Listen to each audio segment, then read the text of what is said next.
शिंदे पण तेच म्हणतात की मलाही थांबवण्याचा प्रयत्न केला, मलाही मुख्यमंत्रीपद ऑफर केलं होतं 20 मेला तर हे उद्धव साहेबांनी पण सांगितलेलं आहे. जेव्हा ते रडत आले वर्षा बंगल्यावर, त्यांना विचारलेलं की हे काय चाललंय नक्की तुमचं, तुम्हाला मुख्यमंत्री बनायचंय का, तुम्ही कशासाठी हे सगळं खोके बिके चाललंय, कारण ही सगळी बातमी तर येत असते मुख्यमंत्र्यांपर्यंत.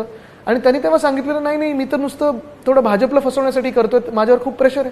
हे मी अनेक इंटरव्ह्यूजमध्ये बोलले, उद्धव साहेब स्वतः बोललेले आहेत. पण वाटतं आता फ्लॅशबॅकमध्ये जाण्यापेक्षा आत्ता जी स्थिती आहे, चला तुमच्याकडे तुम्ही मुख्यमंत्री बनलायत ना, मग सांगा मला की तुम्ही उद्योग का नाही आणू शकलात महाराष्ट्रामध्ये. मग सांगा मला की तुम्ही स्वतःला शेतकऱ्याचा मुलगा सांगता, तुमच्या शेतात 2 हेलिकॉप्टर जातात, मग माझ्या बाकीच्या शेतात का नाही जात. जिथे गाव नव्हतं, जिथे मूळ तुमचं शेतच नव्हतं किंवा काही थोडी जमीन असेल, आज हजारो एकर झाली आहे गेल्या समृद्धीच्या 10 वर्षात.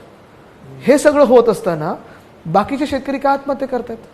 तुम्ही सगळे कॉन्वॉय घेऊन फिरता, ताफे घेऊन फिरता, तुमच्यात कोणी लगेच आलं की त्यांना Z+ दिली जाते, 10 बॉडीगार्ड दिले जातात. मग महिलांवर अत्याचार का वाढत चाललेले आहेत, का ती कोयता गँग आणि अमुक गँग तमुक गँग वाढत चाललेले आहेत. हे प्रश्नाचं उत्तर ते कधीतरी देणार आहेत की नाही. पण त्यांचं म्हणणं हा दुसरा आहे की आम्ही सोडून गेलो, सोडून नाही, पळून गेले. जे त्यांचं असेल ते तुमचा त्या दिवशीचे ते पळाले कसे मला माहिती आहे. ठीक आहे, जाऊ दे. कसे पळाले सांगा तुम्ही. माहिती पण म्हणून सांगत नाही आधी तरी. एकदा सांगेन.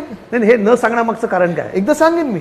योग्य वेळेची वाट बघताय की योग्य वेळ नाही, संधीची वाट बघताय. आता निवडणूक आहे, निवडणुकीत टू द पॉइंट बोलणं गरजेचं आहे. म्हणूनच म्हटलं की तेव्हा तुम्ही म्हणतात ते सांगेन मी, कारण ते सगळे किस्से खूप आहेत. पण त्यांच्याशी लाज वाटेल सांगितलं. एक मला कारण की त्याच्यानंतर आजतागायत काहीही संपर्क नाही, कधीच संपर्क यायची वेळ आली नाही. अनेकदा मी वेगळ्या वेगळ्या फोरम्सवर गेलोय, चॅनल्सवर गेलोय, कॉन्क्लेव्हवर गेलोय आणि त्यांना सांगितलं आम्हाला दोघांना एकत्र बोलवा.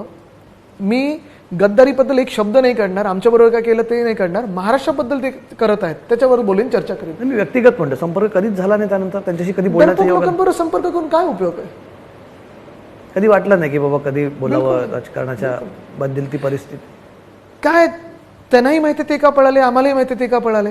पण ते असे वागतायत का, त्यांचं मन मोठं असतं, काळं नसतं, तर ते वागलेच नसते.